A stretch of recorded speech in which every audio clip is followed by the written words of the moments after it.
প্রিয় বন্ধুরা, আসসালামু আলাইকুম। আলহামদুলিল্লাহ, আমি ভালো আছি। আশা করি আপনারা সবাই ভালো আছেন।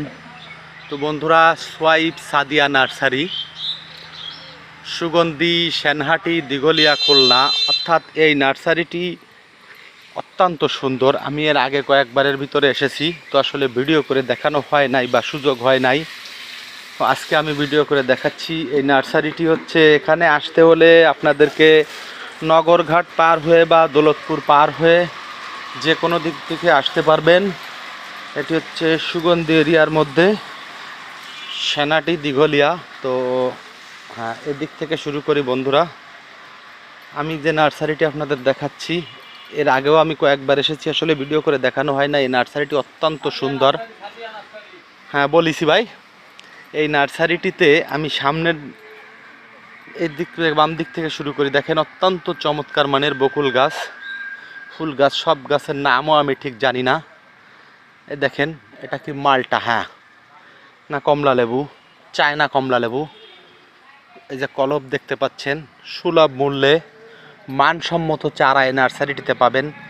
এই গাছটি বেশি বড় নয়, অত্যাধিক পরিমাণে লেবু ধরেছে। আপনারা দেখতে পাচ্ছেন গাছটিতে, দেখার মতো দর্শনীয় লেবু গাছটি।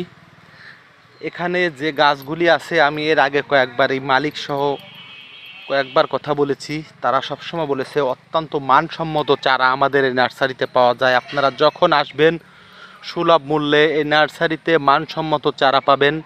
এই দেখেন, মেরিগোল্ড, গাঁদা, অর্থাৎ গাঁদা ফুল যেটাকে বলে, আমাদের খুলনার ভাষায় গেন্দা ফুল বলে। গেন্দা ফুলের চারা দেখতে পাচ্ছেন, সহ বিভিন্ন রকমের ফুলের চারা। এত কিছু কিভাবে আমি একটা ভিডিওতে দেখাবো সেটাই বুঝতে পারছি না। তো দেখেন, পেঁপে গাছ, এতটুকু একটা গাছে এক মুঠ, চমৎকার সাইজের কিছু পেঁপে হয়েছে। আপনারা দেখতে পাচ্ছেন গাছটিতে অনেক বড় বড় কিছু পেঁপে ধরেছে। এই একটি গাছ দেখেন, আসলে গাছগুলো কিন্তু বেশি বড় নয়, কিন্তু পেঁপেগুলাকে অনেক বড় বড়। তেজপাতা দেখতে পাচ্ছেন, বিভিন্ন যে টমেটোর চারা, গোলাপের চারা, আমের চারা। আসলে নার্সারিটা বেশ বড় এবং মানসম্মত অনেক চারা আছে।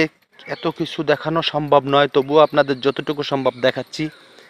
এই যে বিভিন্ন প্রকার ফল ফুলের চারা দিয়ে পরিপূর্ণ নার্সারিটি। এই নার্সারিতে আপনারা সুলভ মূল্যে চারা পাবেন। এখানে কিভাবে আসতে হবে, এটি সুগন্ধি, সেনাটি, দিঘলিয়া। অর্থাৎ যদি কেউ নগরঘাট পার হন, নগরঘাট পার হয়ে উপজেলার পাশ দিয়ে ভ্যান যোগে বা ইজি বাইক যোগে যে যেভাবে আসেন আসতে পারবেন।